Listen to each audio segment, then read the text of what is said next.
20대 여성이 출근을 하던 도중에 누군가 휘두른 흉기에 사망을 합니다.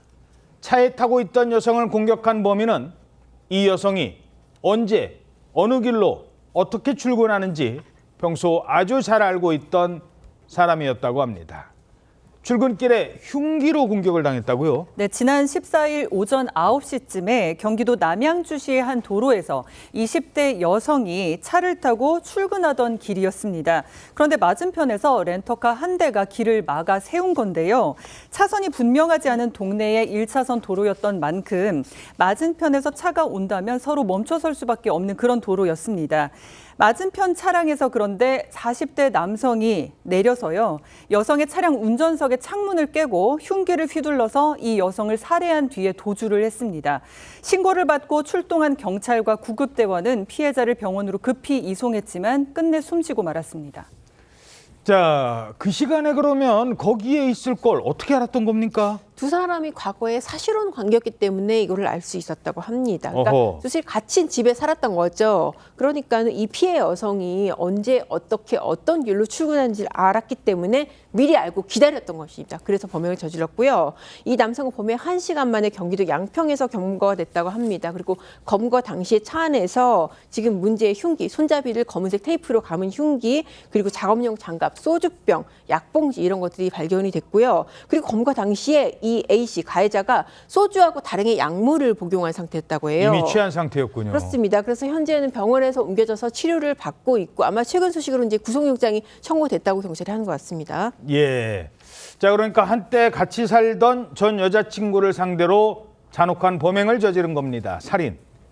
자, 그런데 이 기록을 봤더니 전에도 이 집은 신고가 여러 번 접수가 됐었다고요? 그렇습니다. 가해자 40대 남성 A씨는 여러 차례 괴롭힘을 했던 것으로 알려지고 있는데요.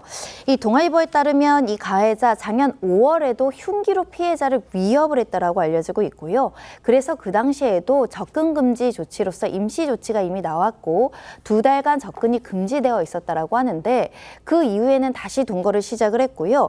하지만 이 생활 중에도 또다시 신변의 위협을 느껴서 피해자가 경찰에 찾아갔다고 합니다. 어허. 경찰에 신고했고 경찰은 그 당시에 스마트워치를 전달했다고 하는데요. 예. 그리고 나서 일주일 뒤에 차량에서 위치 추적기가 발견이 된 겁니다. 이게 위치 추적기가 맞는지 아닌지 국가수 감정 신청까지 했던 상황이라고 알려지고 있는데요. 상당히 위험 징후가 있었군요. 그렇습니다. 그래서 지난달 5일 또다시 접근 금지, 연락 금지 명령이 내려졌다라고 하고요.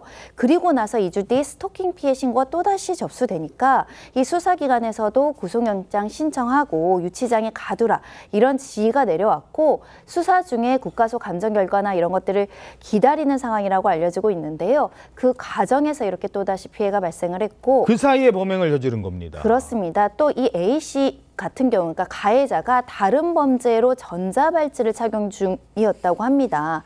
하지만 범행 당시는 피해자나 경찰에게 위험 경보가 울리지 않았기 때문에 결국 이 사건 피해가 발생했고요. 여러 가지 경위로 이 경찰이 조금 더 신속하게 조치했었다라면 피해자 보호 조치가 강력하였다라면 이 범행을 막을 수 있지 않았을까 하는 아쉬움의 목소리가 나오고 있습니다.